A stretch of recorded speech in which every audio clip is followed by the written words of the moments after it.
commencing the 5th of August for the Ascendant, the Sun or the Moon. Just to say, my very special year 2025 personal horoscope forecast is available now, and you'll get the rest of year 2024 free and 30% off in my special package along with your life roadmap report. Please see the link below for more. As this week begins, your ruler Venus is set to move on Monday into a sparkling part of your chart, the 5th house, which is very glamorous. But it has been squaring up with Uranus late last week, and that coincided with the new moon in Leo. So the combination of those energies could have made you a bit more impulsive when it comes to buying something for your home, or perhaps inviting people around, playing host. But essentially the new moon is encouraging you over the next month to keep working on nurturing the parts of your situation, the soothing parts of life.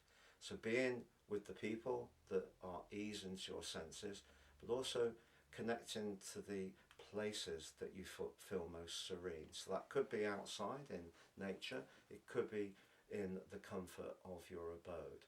But Venus moving on Monday does have some real opportunities for you, because Venus in the 5th house is very glamorous. It may not technically be at its best in the sign of Virgo, but for you it gives you a chance to be more playful and demonstrative. It's also linking later this week with Mercury, which of course goes retrograde on Monday. So there may be some opportunities to bring some extra sparkle to your social world, but it could be a bit fluid. There could be some arrangements made and then some changes. It doesn't change the fact on Thursday there's a beautiful conjunction between Mercury and Venus, which can be very fortunate. But the Sun does continue for now in that 4th house.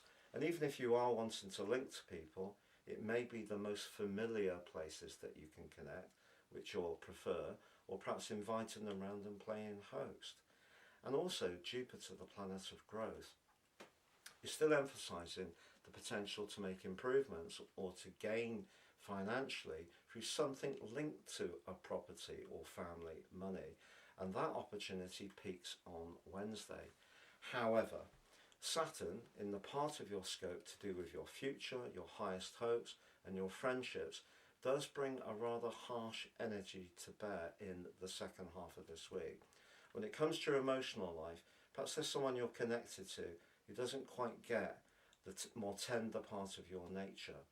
And the quincunx between the Sun and Saturn can be quite challenging. But also there is a square between Saturn and Jupiter.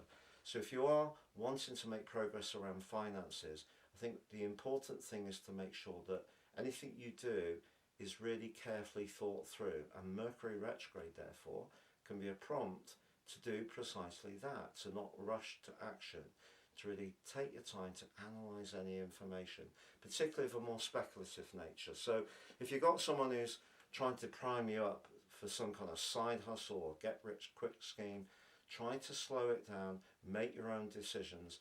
Don't be in any way feeling that you've got to do something to please another person. So this week continues to be a time that's very much about the emotional dimension, very much about protecting yourself, nurturing yourself, being with people you really feel comfortable and safe with.